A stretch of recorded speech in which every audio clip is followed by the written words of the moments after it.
Dikelilingi oleh pegunungan Alpus yang membentang membujur ke arah utara, Nagano memiliki beragam destinasi wisata alam yang memukau. Sebut saja Kamikochi, sebuah taman nasional yang akan membuat siapa saja yang mengunjunginya akan terpesona dengan kehijauan hutan subtropis dan lereng-lereng tinggi yang menjulang, serta daun-daun yang menyembunyikan teriknya mentari.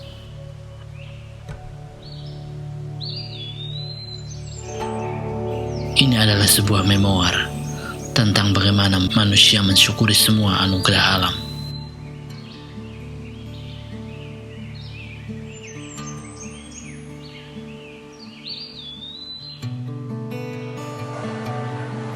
Untuk mencapai Kamikochi dari Tokyo dengan kereta, pertama saya harus transit di stasiun Takao sebelum melanjutkan perjalanan menuju Nagano.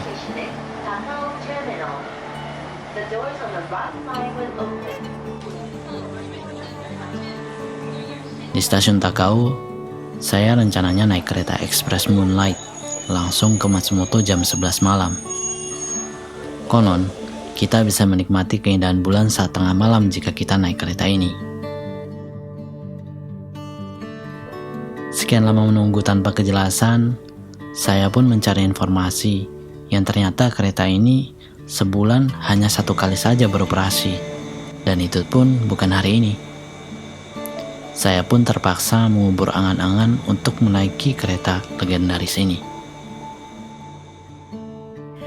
Akhirnya saya hanya bisa naik kereta biasa yang cuma mengantarkan sampai tengah perjalanan.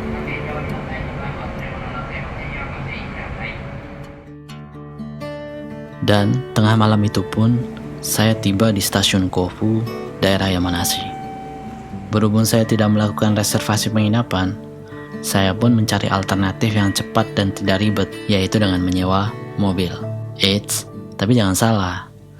Karena dengan menggunakan sebuah aplikasi, saya tidak perlu dipusingkan dengan masalah waktu dan pembayaran, karena prosesnya cepat dan tidak ribet. Lagi pula dengan paket malam dari aplikasi ini, maka saya tidak perlu mengeluarkan uang beribu-ribu yen untuk sebuah kamar. Di mobil ini.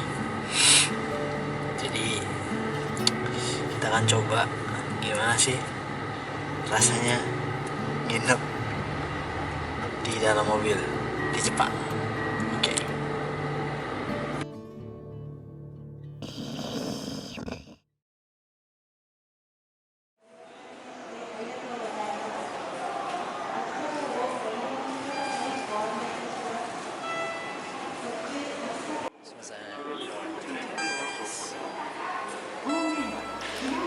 Esok harinya, akhirnya saya pun sampai di stasiun Matsumoto sekitar jam 9 pagi.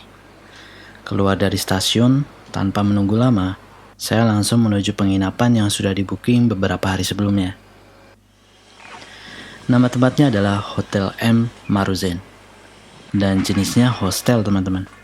Jadi harganya relatif murah. Selain itu, aksesnya yang cukup mudah dijangkau dari stasiun adalah salah satu pertimbangan saya juga memilih tempat ini.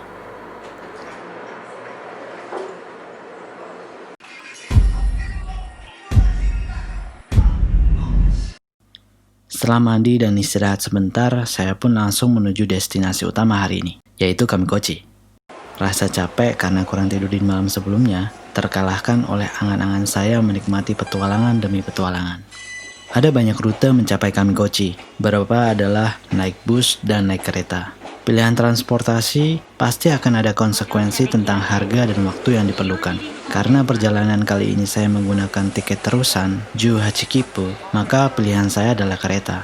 Kamikochi adalah kawasan terkenal, sehingga tidak heran jika setiap pemberangkatan kereta ini selalu dipenuhi oleh pengunjung yang mayoritas memang para pendaki gunung. Wajar sih, karena Kamikochi adalah jalur pendakian pegunungan Alpus. Oh iya, untuk sampai ke Kamikochi adalah sebuah pengorbanan yang panjang, karena ternyata setelah turun dari kereta, saya masih diharuskan menyambung dengan bus khusus. Dan ini adalah satu-satunya transportasi umum yang akan mengantarkan saya ke destinasi hari ini.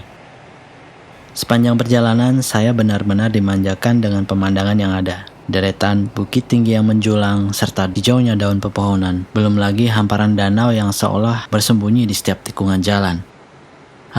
Ingin sekali rasanya untuk berhenti sejenak dan mencuci muka. Tetapi apa daya, bus tetap melaju.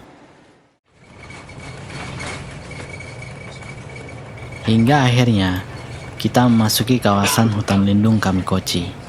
Kamikochi adalah sebuah kawasan cagar alam, sehingga hanya transportasi khusus yang diperbolehkan untuk memasukinya, seperti juga bus yang saya tumpangi ini.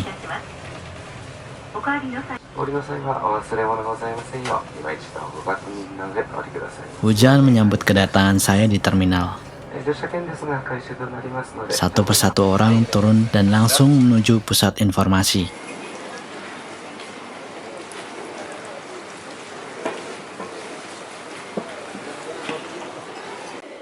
Di tempat inilah, berbagai informasi tentang Kamikochi bisa kita peroleh. Di tempat ini juga para pendaki mengurus izin pendakian. Tujuan saya ke sini memang bukan untuk pendakian serius sih. Alih-alih berhenti, hujan malah semakin deras.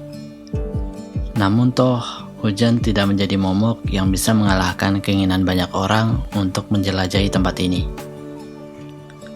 Oh ya, di sini ada tempat terkenal, yaitu Kappabashi. Kappabashi, atau yang berarti jembatan kappa, bisa dibilang ikon dari Kamikochi. Ya, karena dari tempat inilah foto-foto seperti ini yang diambil oleh banyak orang.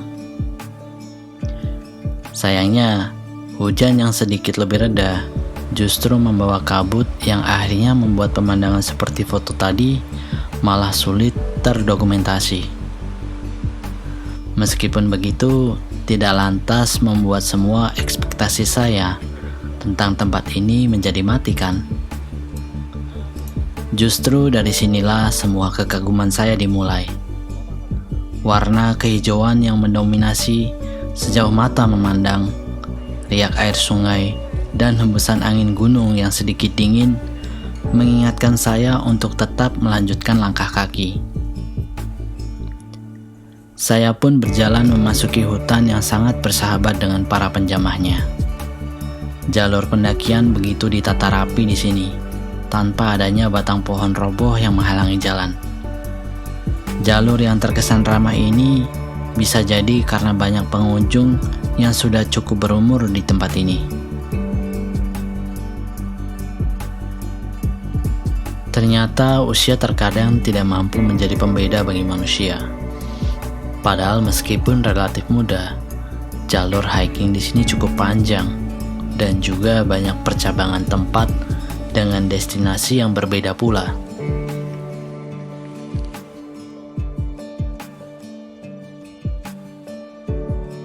Akan tetapi saya lebih memilih arus yang ada, di mana banyak orang, disitulah saya mengikuti. Sampai akhirnya tetesan air hujan semakin deras tak terkendali. Saya pun segera mencari tempat berteduh. Berbekal papan petunjuk yang gampang ditemukan di sepanjang jalan, akhirnya saya mendapati sebuah kedai. Pas sekali, kebetulan perut sudah mulai meronta. Kemudian saya pun memesan seporsi odeng dan susu murni panas.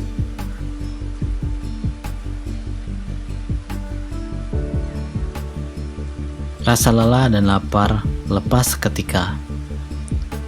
Di bawah guyuran hujan deras yang dingin, odeng dan susu memang pantas menjadi hidangan penghangat yang nikmat. Kenikmatan ini sesaat membuat saya lupa bahwa waktu sudah bergulir cukup jauh, yang artinya saya harus kembali ke tempat pemberangkatan.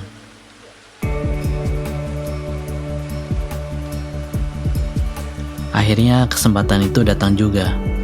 Hujan sedikit mereda, saya pun bergegas kembali. Semoga saya bisa tepat waktu.